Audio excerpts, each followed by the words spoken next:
Okay, we've been talking about doing strategies for our tax. Let me think of this. Who likes cake? Ooh, everybody likes cake. Well, I like cake a lot. But one problem I have with cake, I eat too much of it all at once because I'll eat a piece and I keep eating. Next thing you know, it's all gone. And then what happens afterwards? I get sick. So what I need to do is to what? Stop eating a lot of it. Stop eating a lot of it? But I want it. What do I need to do though? Don't diet. Go on a diet. But I want the cake. And I can have the cake. What do I need to do? Cut you a piece. Take a piece. Take a piece. Do I need to eat the whole cake at one time? No. Can I eat a little bit right now? Yes. A little bit later? Yes. A little bit later? Yes. A little bit later? Yes. But not all at once. Well, I want you to think about the tax passages the same way. You don't need to take all of it at one time. You can take it a little at a time. And what this is called chunking. What is it called? Chunking. Chunking. All you need to do, I know you may not have a piece of paper on your tax at the time of the tax time, but you will have your what is it called? Your score paper. What is it called? Scantron. Your Scantron. You'll have your Scantron, and you can easily use your Scantron for your paper. All you're doing is chunking, is covering up all the extra information that you have on the text, on the passage. You're reading a little at a time. You see that?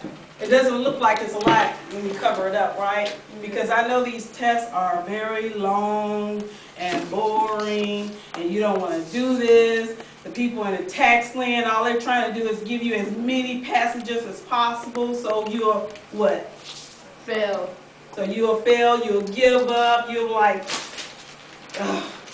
The first thing you do is start looking at how long it is. Oh my goodness, this is too long, I don't want to do this, right? Yeah. So what we're going to do, instead of them tricking us, we're going to trick them. And how we trick them, we're just going to just cover up all this information right here. And this is all we're going to read, this little bit. That's the chunking. But we're not just going to do that. We're going to do what is called jotting. This is jotting. We're going to jot. Can you guess what jotting means? Skipping? Maybe. Like that's over. That's over. Give me something else. This good tries. Come on. Like really. It's something to do with the story. How about if we just jot? If I want to jot something like, my name is Miss Redwood. I like cats. I like to go swimming. Instead of writing all the information, I'll write Redwood. And what she likes. Cats. Right. And what? Cake. Oh, you remember I said I like cake? Swimming. Swimming.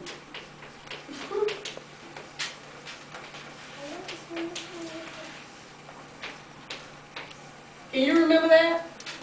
Yeah. Cats, cake, and swimming. Right. Did I have to write everything I just said? Did I have to write, oh, Miss Redwood likes to do this. She goes swimming every Friday. She sees a cat every time she goes home. Every time she sees cake, she eats it all. Did I have to write all that? No. The important part, you know, my name is Miss Redwood. I like cat, cake, and swimming. That's jotting. Now, you're going to do that in the paragraph. That first paragraph, all you're going to do is you're going to read that paragraph. And you're going to take the most important stuff and you're going to write it down on the side. You're just going to jot it. Are we writing a summary? No. No, we're not writing a summary. Just the most important. Do we have to write complete sentences? No. You just write enough that you get the idea, the gist of that paragraph. So let's read the first paragraph and let's practice, see how we do. Let's cover it up first because we don't want to see all this. That's too much stuff. It's getting me nervous. And I don't want to be nervous because those tax people, they're trying to make me nervous. This, I'm going to read out loud. Miss Radcliffe wasn't really as mean as everyone said. At least that's what Jordan kept telling himself on the way to ring the doorbell at the scariest looking house in the neighborhood. He picked Miss Radcliffe's house because he figured no one else would come here to ask for work. Looking at the house, Jordan decided that Miss Radcliffe could use his help. The place was a mess. What's the first thing you think of when you hear this paragraph? That we already know,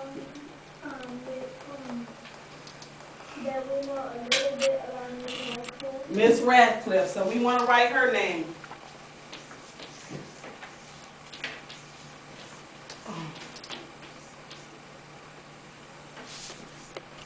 Her house is dirty. House. Did they use the word dirty? Mess. Mess. So we know our house is messy. She had the scariest house in the neighborhood. Scariest house. Oh.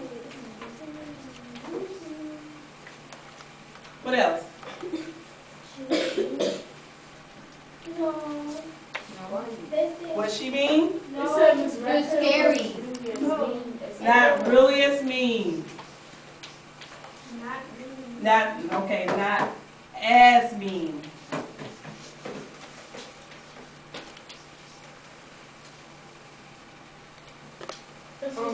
He was the first one. He was the first person to go up to her house. Who is he? Jordan. Jordan. So we need something about Jordan. You say he was the first person? Did we get to that part yet? No. He's on his way. Oh, he was on his way?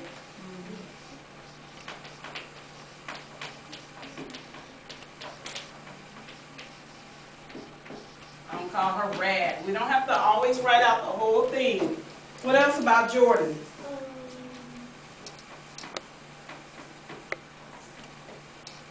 What else about Jordan? He wanted to help Miss Radcliffe so he can get the bike. Well, we got into all that yet in the first. Look at the first paragraph. He decided that Miss Radcliffe could. Okay, he decided Miss Radcliffe can use his help. Do we need to write all that? Can we shorten that some? Yes. How can we shorten it?